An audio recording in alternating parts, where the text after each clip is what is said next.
Good morning students. आज हम करने जा रहे हैं अपनी worksheet 65 subject science class 10th। हमारी डेट 9 दिसंबर के लिए। तो चलिए शुरू करते हैं।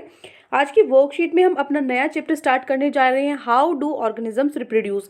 जो जीव जंतु हैं वो कैसे रिप्रोड्यूस होते हैं, ठीक है, कैसे पैदा होते हैं। तो देखो, हमारे सर्वाइवल के लिए जो ऑर्गेनिज्म है, जीव जंतु हैं, उनको जीने के लिए रिप्रोडक्शन ज़रूरी नहीं है, ठीक है, लेकिन वो इसीलिए अनिवार्य हो जाता है, इसलिए हम रिप्रोडक्शन करते हैं ताकि जो हमारा अस्तित्व है वो बचा रहे। मान लीजिए हम बच्चे पैदा करने बंद कर देंगे तो धीरे धीरे क्या होगा, अब और जन्म तो होंगे नहीं, जो पहले वाले हैं वो बूढ़े हो जाएंगे, धीरे धीरे इस तरीके से मनुष्य है वो खत्म हो जाएगा। तो मनुष्य का अस्तित्व खत्म हो जाएगा, तो उसको बचाए रखने के लिए रिप्रोडक्शन है वो असेंशियल है, अनिवार्य है, ठीक है। अब देखो, do organisms create exact copies of themselves. जो ऑर्गेनिजम्स है क्या वो exact copy, same to same, जैसे आपके पेरेंट्स से क्या आप बिल्कुल सेम वैसे हो। आपकी कुछ चीज़ें, आपके जो कुछ लक्षण है, कुछ चीज़ें आपकी सेम होती है, आप उनसे मिलते जुलते हो, लेकिन क्या एग्जैक्ट हो आप उनके। तो इसके बारे में रीड करो। चलो देखो, जो ऑर्गेनिजम्स हैं वो सिमिलर दिखते हैं, उनकी जो बॉडी डिजाइन है वो सिमिलर होते हैं, ठीक है। हाथ पैर नाक सब जो हमारे जितने भी हम ह्यूमंस हैं सबके सेम होते हैं। कहने का मतलब सेम नहीं, थोड़ा सा डिफरेंस होता है, लेकिन स्ट्रक्चर तो वही होता है ना। सबके दो कान होते हैं, नाक होता है, आईज होती हैं, जो हमारे ईयर्स हैं, लेग्स हैं, वही स्ट्रक्चर तो सबका सेम ही होता है। अगर जो बॉडी डिज़ाइन है वो सिमिलर है तो जो ब्लूप्रिंट है इन डिजाइन्स का वो भी क्या होगा, सिमिलर होगा। दस reproduction at its most basic level will involve making copies of the blueprints of the body design. तो जो रिप्रोडक्शन है वो सबसे बेसिक लेवल पे क्या होगा, सिर्फ वो कॉपीज बनाएगा उन ब्लूप्रिंट्स के हिसाब से। कहने का मतलब देखो, आप हम जितने भी लोग हैं सबके अंदर लिवर है, हार्ट है, बहुत सारे फंक्शंस हैं, तो वो क्या है, हमारी बॉडी जो स्ट्रक्चर है सेम टू सेम हर बंदे को, जनरेशन टू जनरेशन जो भी ह्यूमंस है, जो भी कोई भी नया बर्थ हो रहा है, मतलब सबका सेम होता है, जितने भी हम ह्यूमंस हैं सबका सेम स्ट्रक्चर है। इसी तरीके से जो ब्लूप्रिंट, मान लो आपके गाय है, गाय का जिस तरीके का स्ट्रक्चर है तो उसका जो बेबी होता है वो उसी के जैसा होगा, वो हमारे जैसा तो हो नहीं सकता। तो जो रिप्रोडक्शन है वो उस ब्लूप्रिंट को ही क्या लेकर चलती है, बेसिक लेवल पे लेकर चलती है, और उसी तरीके का बॉडी डिजाइन बनाती है। We know chromosomes in the nucleus of a cell contain information for inheritance of features from parents to next generation in the form of DNA. DNA क्या है, डीऑक्सीराइबोन्यूक्लिक एसिड, ठीक है। तो हमें पता है जो क्रोमोसोम्स है, क्रोमोसोम्स क्या होते हैं, पेयर्स होते हैं ना, आपकी बॉडी में 23 पेयर्स होते हैं।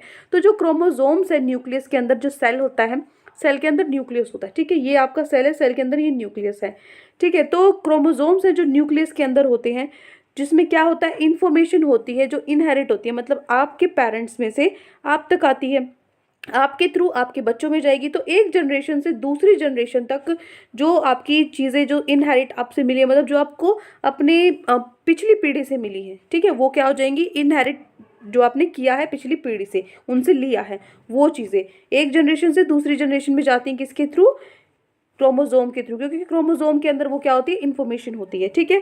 इन द फॉर्म ऑफ, किसकी फॉर्म में, डायरेक्ट क्रोमोसोम तो चले नहीं जाते, हमारे क्रोमोसोम निकल के ऐसे चले जाएंगे, वो किसकी फॉर्म में जाते हैं, डीएनए की फॉर्म में चले जाते हैं, ठीक है, डीऑक्सीराइबोन्यूक्लिक एसिड मॉलिक्यूल्स। डीएनए से, क्योंकि जो डीएनए होता है ना वो सेम होगा, हमारा जो मेरा है वो सिमिलर होगा। वैसे तो डीएनए क्या होगा, सब हर बंदे का अलग होता है, लेकिन जो हमारा जो क्रोमोसोम है उस क्रोमोसोम से क्या हो रहे हैं, जो हमारे डीएनए की फॉर्म में आ रहा है, तो उस क्रोमोसोम के कुछ पर्टिकुलर डीएनए की फॉर्म में हमारी बॉडी में जो आ रहा है तो वो सिमिलर होंगे।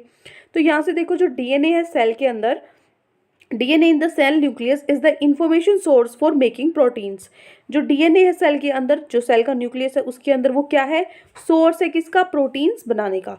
अगर जो इन्फॉर्मेशन है वो चेंज हो जाती है, ठीक है, मान लीजिए अभी हम कह रहे थे, हमने बोला था कि जो क्रोमोसोम है वो इन्फॉर्मेशन भेजती है, इनहेरिट करती है, मतलब अपने पेरेंट्स से अपनी नेक्स्ट जनरेशन में, किसके थ्रू, डीएनए के थ्रू, ठीक है। तो जो ये डीएनए है ये क्या है, इंफॉर्मेशन का सोर्स है प्रोटीन्स बनाने के लिए। तो अगर इंफॉर्मेशन चेंज हो जाए तो जो डिफरेंट प्रोटीन है वो बनेंगे, ठीक है। अगर चेंज नहीं हुए तो सेम रहेंगे, अगर डिफरेंट हो गए, चेंज हो गई इन्फॉर्मेशन, तो जो प्रोटीन्स है वो भी क्या हो जाएंगे, अलग हो जाएंगे। डिफरेंट प्रोटीन्स है वो क्या होंगे, eventually lead to altered body design, जिसकी वजह से क्या होगा, बॉडी डिजाइन में डिफरेंस आ जाएगा, ऑल्टर मतलब चेंज हो जाएगा, ठीक है। मान लीजिए आपको क्या है, डीएनए जो आपकी डीएनए के थ्रू जो इन्फॉर्मेशन है वो सेम आपकी पहुंच रही है तो ठीक है, अदरवाइज अगर चेंज हो रहा है तो आपकी बॉडी में भी कुछ ना कुछ चेंज उसके अकॉर्डिंग हो जाएगा। अब देखो, इसीलिए जो कॉपिंग है या डुप्लीकेशन है जेनेटिक मटेरियल का, वो क्या हो सकता है, इनहेरिट हो सकता है। क्या होता है जेनेटिक मटेरियल जो हमारे जीन्स के थ्रू हमारे अंदर आता है ना, कुछ भी कैरेक्टरिस्टिक्स है, जो ट्रेट्स हैं जो हमें अपने पेरेंट्स से मिले हैं, उनके कुछ लक्षण हमारे अंदर देखने को मिलते हैं। तो वो क्या होता है, उनके जो जीन्स है, आप हमें उनके जीन्स ही हमारे अंदर होंगे। तो ये क्या होगा, जेनेटिक मटेरियल जो हमारे अंदर ट्रांसफर हो रहा है हमारे पेरेंट्स से हमारे अंदर, तो उनकी जो कॉपी है, डुप्लीकेशन जो फॉर्म हो रहा है जेनेटिक मटेरियल का, किसके थ्रू, रेप्लिकेशन के थ्रू, उसको ही हम बोलते हैं डीएनए कॉपिंग, ठीक है। और इसको हम इनहेरिट करते हैं बाय प्रोगेनी। प्रोगेनी क्या होता है, बेसिकली जो हमारा ऑफस्प्रिंग होता है, ऑफस्प्रिंग और प्रोगेनी का एक ही मीनिंग होता है, जो हमारा चिल्ड्रन होता है, ठीक है, चाइल्ड जो होता है हमारा। तो वो कोई भी हो सकता है, जैसे ह्यूमन है या फिर आपका कोई एनिमल है, किसी का भी। तो अब देखो, जो process of DNA copying bring some variations. अब जो डीएनए कॉपिंग का जो प्रोसेस है, उसमें बहुत सारी वेरिएशंस होती हैं ईच टाइम। वेरिएशंस मतलब क्या होता है, डिफरेंस, कुछ चीज़ें हैं अलग हो जाती है कॉपिंग के टाइम पे, कुछ चीज़ें अलग हो जाती हैं, जो क्या है, बेसिस है एवोल्यूशन का। मतलब आपने देखा होगा, हमेशा से आपने सुना होगा बचपन से भी, कि जो जिराफ था ना, पहले उसकी गर्दन छोटी थी, लेकिन वो क्या करता था, पेड़ों पे से अपनी गर्दन को ऊंची करके जो पेड़ के पत्ते हैं उन सबको खाता था। तो उसकी गर्दन क्या हो गई, धीरे धीरे उसकी गर्दन इतनी लंबी होगी। और अब क्या है, वो इवोल्यूशन के कारण ही कि उसकी गर्दन अब परमानेंट लंबी ही है, ठीक है। तो ये क्या होता है, कुछ चेंजेस, कुछ वेरिएशंस होते रहते हैं हमारी बॉडी में, जिससे क्या हो जाता है, जो हमें नई चीज़ देखने को मिलती है। जो अपने जैसे हमारा ही देख लो, कि पहले हम बंदर थे, है ना, आपने फोटोज भी देखी होंगी बहुत सारी, कि पहले किस तरीके से हम हैं, वो चेंज हो गए। और अब हम, पहले हम थोड़े झुके थे, उसके बाद सीधे होते होते हम बिल्कुल स्ट्रेट हो गए, आज जो खड़े हैं। तो ये सब क्या है, ये किसका एक प्रोसेस के अंदर आते हैं, एवोल्यूशन के अंदर आते हैं, जिसमें वेरिएशंस के थ्रू, थोड़ी थोड़ी वेरिएशंस, मतलब एकदम से आप चेंज नहीं देख पाओगे, वो थोड़ी थोड़ी वेरिएशंस होती हैं कुछ कुछ टाइम में, जिसके बाद आप अगर फर्स्ट और लास्ट जो देखोगे, इनिशियल और रिजल्ट लास्ट वाला देखोगे, तो आपको डिफरेंस अच्छे से पता लगेगा। तो देखो, जो सर्वाइविंग सेल्स हैं, वो क्या होते हैं, सिमिलर होते हैं but subtly different from each other. एक जैसे होते हैं लेकिन अलग होते हैं, एक जैसे और बिल्कुल सेम में बहुत फर्क होता है। This inbuilt tendency for variations during reproduction brings variations among individuals of same species. तो जो ये इनबिल्ट टेंडेंसी है, जो हमारी बॉडी की इनबिल्ट टेंडेंसी है वेरिएशंस के लिए, मतलब चेंजेस के लिए रिप्रोडक्शन के टाइम पे, उसकी वजह से बहुत सारी वेरिएशंस आती हैं इंडिविजुअल में, एक ही सेम स्पीसीज के। सेम स्पीसीज मतलब हम ह्यूमंस है, एक स्पीसीज हो गई। एनिमल्स में जिराफ है, वो एक स्पीसीज होगी, लॉयंस की एक स्पीसीज होगी, कैट, डॉग, इन सब की एक स्पीसीज होगी। तो अपनी सेम स्पीसीज में भी कुछ वेरिएशंस हमें देखने को मिलते हैं। This actually is useful for ensuring survival of the species. ये भी क्या है, जो स्पीशीज है उसके सर्वाइवल के लिए ही है, कि एंश्योर, क्योंकि देखो, जिराफ है, अगर उसकी गर्दन धीरे धीरे लंबी ना होती, उस और वो ऊपर से जो पेड़ थे और उनके जो पत्ते वगैरह थे वो नहीं खा पाएगा, या कुछ भी, ये तो जिराफ का एग्जांपल है, कोई भी एग्जांपल आप ले सकते हो, कि भाई इतनी ज़्यादा कोल्ड क्लाइमेट में कुछ एनिमल्स रह लेते हैं, इतनी ज़्यादा गर्मी में कुछ एनिमल्स रह लेते हैं, तो उसके अकॉर्डिंग वो अगर नहीं ढलेंगे, उनके अंदर चेंजेस नहीं आएंगे, तो क्या हो जाएगा, सर्वाइवल मुश्किल हो जाएगा, जीना मुश्किल हो जाएगा। तो इसलिए सर्वाइवल के लिए इंश्योर करना पड़ता है ये सब वेरिएशंस। अब देखो, उसके बाद है रिप्रोडक्शन। देखो, रिप्रोडक्शन क्या होता है, रिप्रोडक्शन होता है the life processes that ensures that a plant और animal species will not disappear from this earth. ये वो लाइफ प्रोसेस है, जीवन का वो प्रोसेस है, जिससे ये श्योर हो जाता है कि जो प्लांट और एनिमल्स की स्पीसीज है वो कभी भी डिसअपियर, गायब, डिसअपियर मीन्स गायब, गायब नहीं होंगी इस अर्थ से, ठीक है। वो प्रोसेस क्या है, रिप्रोडक्शन है। बेसिकली इसकी डेफिनेशन क्या होगी, रिप्रोडक्शन क्या है, जिससे एक ऑर्गेनिज्म प्रोड्यूस कर सके न्यू इंडिविजुअल को, ठीक है, एक नई अपने ही जैसे को पैदा कर सके, that look very much like them, वो बिल्कुल उस जैसा ही दिखता है। It is of two type, ये दो तरह का होता है, ठीक है। तो रिप्रोडक्शन क्या होता है, जो ऑर्गेनिजम्स न्यू इंडिविजुअल को प्रोड्यूस करें, ठीक है। जैसे पेरेंट्स हमारे हमें जन्म देते हैं, एनिमल्स हैं वो अपने यंग वंस को बर्थ देते हैं, ठीक है। तो ये सब क्या है, वो रिप्रोडक्शन के प्रोसेस के थ्रू होता है। तो यहाँ पे देखो, इसके दो टाइप्स होते हैं रिप्रोडक्शन, ए सेक्शुअल और सेक्शुअल, ये दोनों टाइप्स होते हैं। रिप्रोडक्शन दो तरह के होते हैं, ठीक है। तो ए सेक्शुअल रिप्रोडक्शन में क्या होता है, जो एक पेरेंट है, सिर्फ एक ही पेरेंट गिव अपना वो देता है, अपने बच्चे को जन्म देता है, बर्थ देता है, ठीक है। Only one parent gives rise to progeny. Progeny मैंने अभी बताया था, जो यंग वंस होता है, हमारा चाइल्ड होता है, ऑफस्प्रिंग, ये सब एक ही वर्ड है, ठीक है। तो एक ही पेरेंट क्या करता है, अपनी प्रोगेनी को वो करता है, सॉरी जो सिर्फ एक पेरेंट है वो अपनी प्रोगेनी को जन्म देता है, या फिर उसको यंग वंस को बर्थ देता है, ठीक है। तो सेक्सुअल रिप्रोडक्शन में क्या होता है, इसी तरीके से, जो अभी यहाँ पे वन पेरेंट था, वो यहाँ पे टू हो जाएंगे, टू पर्सन्स इंक्लूड होते हैं इसमें, दो पेरेंट्स है वो इन्वॉल्व होते हैं, ठीक है। उसके बाद जो एसेक्सुअल रिप्रोडक्शन है, इसके अंदर कोई फ्यूजन नहीं होता डीएनए का, ठीक है, no fusion of DNA involve. Fusion कैसे होगा? फ्यूजन होता है दो चीज़ों को मिक्स करना, ठीक है, फ्यूज हो जाना आपस में। तो डीएनए का कोई फ्यूजन इसके अंदर नहीं होगा क्योंकि एक ही पेरेंट इन्वॉल्व है। इसके अंदर फ्यूजन होगा गैमेट्स का। गैमेट्स क्या होते हैं? रिप्रोडक्शन के लिए हमारी जो गैमेट्स होते हैं, एक फीमेल होता है और एक मेल गैमेट होता है। ये क्या होते हैं? एक तरह से रिप्रोडक्टिव सेल्स होते हैं जिसकी वजह से रिप्रोडक्शन पॉसिबल हो पाता है। तो मेल और फीमेल दो होते हैं ये। तो फ्यूजन होता है गैमेट्स का इसके अंदर। Fusion of gametes takes place resulting in fusion of DNA, जिसकी वजह से क्या होगा? आपस में डीएनए उनका भी फ्यूजन होगा। थर्ड है आपका offsprings produced are almost identical to parents. जो ऑफस्प्रिंग्स हैं वो अपने बिल्कुल क्या होंगे? जो अपने उनके पेरेंट्स है उससे आइडेंटिकल होंगे, ठीक है, सेम उसी जैसे मिल रहे होंगे, बिल्कुल ऑलमोस्ट है यहाँ पे, ठीक है। ज़्यादातर जैसे 100 में से 90%, 95% है कि वो बिल्कुल उसी जैसा आपको दिखेगा।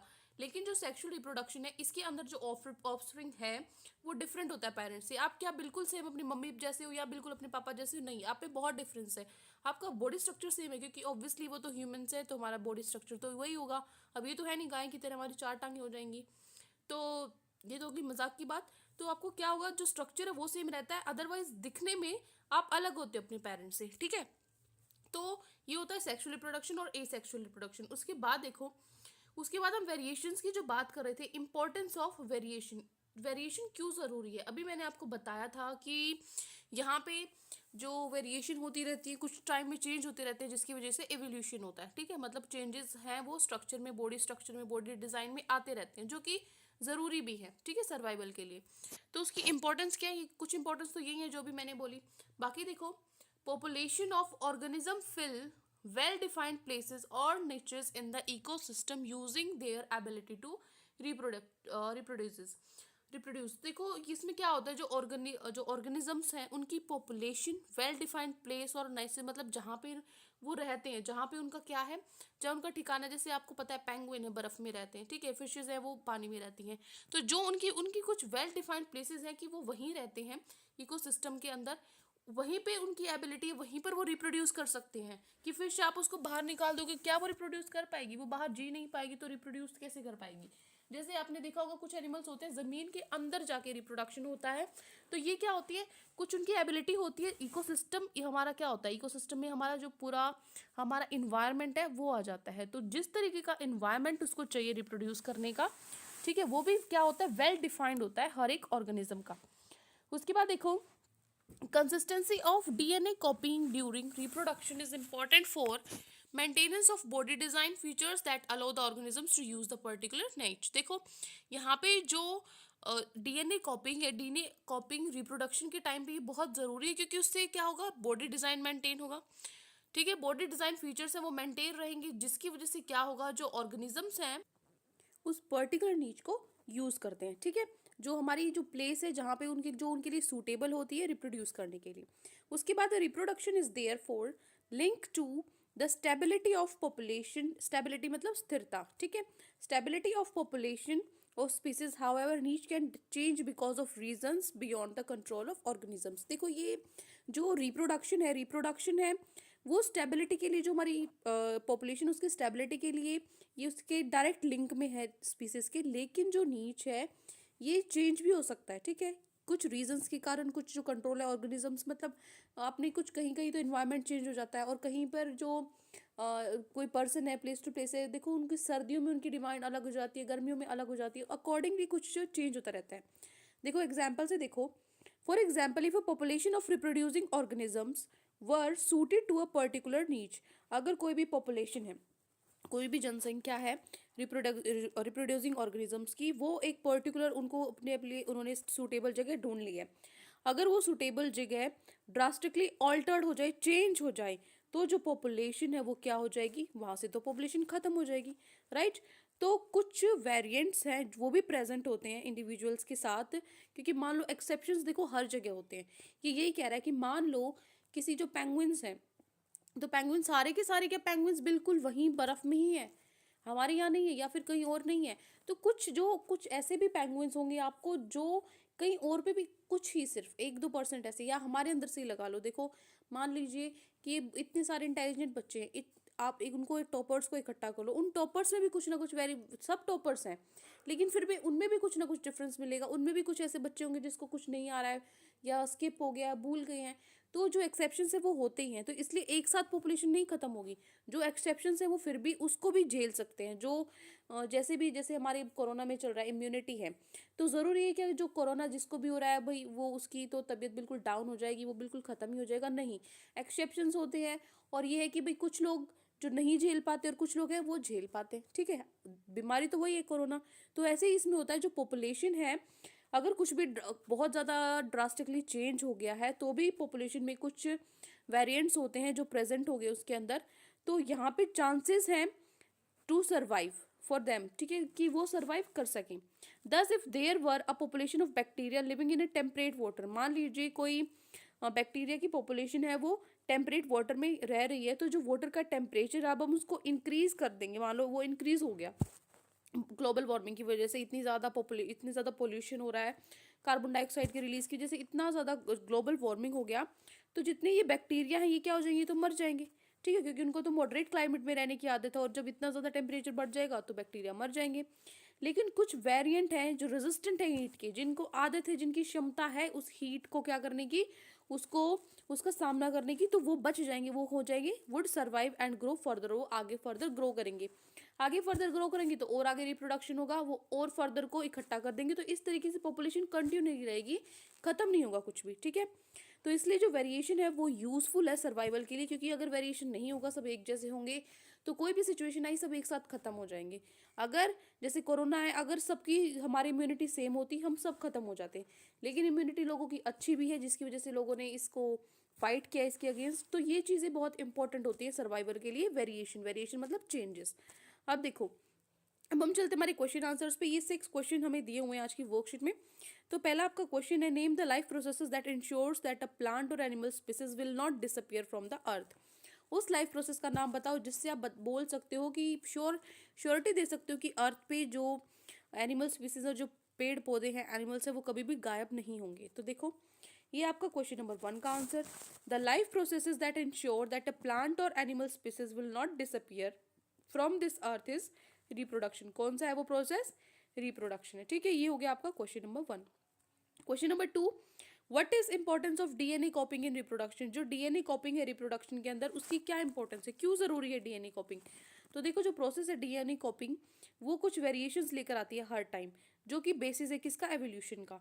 जो कंसिस्टेंसी है डीएनए कॉपिंग की रिप्रोडक्शन के टाइम पे, वो बहुत इंपॉर्टेंट है, ताकि जो बॉडी डिज़ाइन है, उसके जो फीचर्स है, उसको मेंटेन कर सके, और जो अलाउ कर सके ऑर्गेनिजम्स को टू यूज द पर्टिकुलर नाइच, ठीक है। ये आपको लिखना है किसमें, इंपॉर्टेंस ऑफ डीएनए कॉपिंग में। उसके बाद है थर्ड क्वेश्चन है, why is variation beneficial for the survival of species. जो वेरिएशन है वो क्यों जरूरी है जीने के लिए, स्पीसीज है उनकी सर्वाइवल के लिए, उसको क्यों जरूरी बताया जा रहा है बार बार।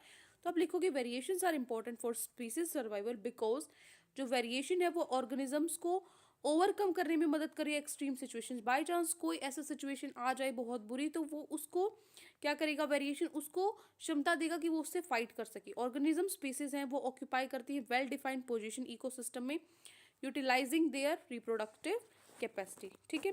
तो ये सब चीज़ें आपको लिखनी है। उसके बाद है क्वेश्चन नंबर 3 के बाद क्वेश्चन नंबर 4। क्वेश्चन 4 है, define reproduction and it's type. Reproduction क्या होता है, उसकी टाइप्स क्या है, ये सारा मैं आपको समझा चुकी हूँ वर्कशीट में। जो प्रोसेस जिससे जो ऑर्गेनिज्म है वो एक न्यू इंडिविजुअल को प्रोड्यूस करे, और जो कि वो बिल्कुल उसी जैसा सेम लगे, लुक उसी जैसा दिखने में हो, वो क्या होगा, रिप्रोडक्शन होगा। इसके 2 टाइप्स कौन थे, it is of 2 types, A sexual reproduction और सेक्सुअल रिप्रोडक्शन। ए सेक्सुअल क्या होता है, जिसमें सिर्फ एक पेरेंट गिव राइज टू, यानी एक पेरेंट ही बच्चे को जन्म देता है, और सेक्सुअल रिप्रोडक्शन जो 2 पेरेंट्स इन्वॉल्व होते हैं, ठीक है। ये हो गया question number 4। Now question number 5, if an organism is reproducing without fusion of gamete, what type of reproduction is shown by it। अगर जो ऑर्गेनिज्म है वो रिप्रोड्यूस हो रहे हैं बिना फ्यूजन के, तो कौन से टाइप का रिप्रोडक्शन है, तो वो होगा एसेक्सुअल रिप्रोडक्शन। उसके बाद है क्वेश्चन नंबर 6। क्वेश्चन नंबर 6 में write the source of making proteins in the nucleus of a cell. Nucleus of जो सेल है उसके अंदर प्रोटीन का सोर्स क्या है, DNA in the cell nucleus is the information source for making proteins, ठीक है। ये हो गया क्वेश्चन नंबर 6। तो ये 6 क्वेश्चंस आज आपकी वर्कशीट में गिवन थे। आई होप अच्छे से आपको छः क्वेश्चन समझ में आ गए और पूरी वर्कशीट भी नहीं समझ में आया तो आप इस वर्कशीट को बेटा बार बार देखो। जब चीज़ों को आप बार बार सुनोगे ना तो आपको उतनी ज़्यादा क्लियर होगी कि हाँ एक्चुअल में ये है क्या। अगर बार बार आपको नहीं सुनना, जैसे वीडियो आपको बार बार देखनी नहीं अच्छी लगती, तो आप उसको बार बार रीड करो। बुक लो, अपनी बुक को बार बार रीड करो, आपको अच्छे से क्लियर हो जाएगा सेकेंड या थर्ड रीडिंग में कि एक्चुअल में वो क्या कह रहा है। ठीक है, एक बार समझ लो और उसके बाद उसको रीड करो और उसके बाद अपने क्वेश्चंस करो। ठीक है, तो आज की वर्कशीट में इतना ही। कोई भी डाउट है यहाँ से तो कमेंट्स में आप मुझसे पूछ सकते हो, और अगर आपको हमारी वीडियो अच्छी लगे तो हमारे चैनल को सब्सक्राइब भी कर सकते हो। Thank you and have a great day.